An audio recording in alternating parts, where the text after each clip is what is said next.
Hey everybody, it's Minister Kenita Smith here, and today's pearl is you don't need their approval.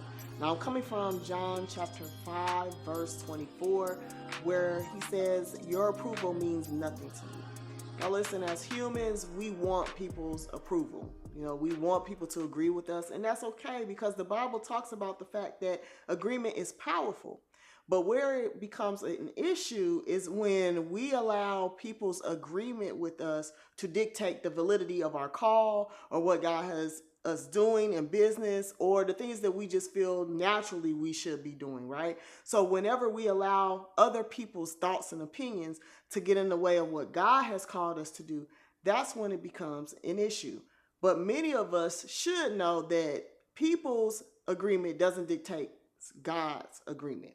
So whether people agree with you or not, it doesn't matter. When God has shown you something or when he's told you something, then you need to move forward in what he has ordained for you to do.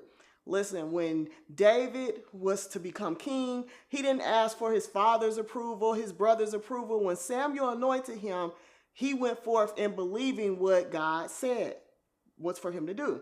Same thing with Daniel. When Daniel decided that he wasn't going to eat of the king's table, he didn't wait for his friends to say, yeah, man, we agree. We're not going to eat at the table either. He just said, hey, I'm going to go talk to the officials and say, hey, what if we just eat vegetables and you watch us and see what happens? And if we still look good, will you keep allowing us not to eat the meat? And he went forth from what God or put on his heart to do. Same thing with Mary. Mary didn't ask her sister Martha, hey, can I go and anoint Jesus' feet? She just went and anointed his feet because she knew what he had delivered her from. Same thing needs to happen with you. Whatever it is that God have called you to do, you don't need people to tell you, hey, you should do that. You're anointed to do that. Did God anoint you to do it? Did he show you it? Then you need to move forward in that. So in this season, there is no more time for stagnation, procrastination, or waiting. There are things that are coming. And you have to be in position. And whatever God is burdening your heart for, you need to move forward in those things. So that is the pearl for this week. Hey, you don't need their approval. I don't care who they are. I don't care if it's mama, daddy, whoever.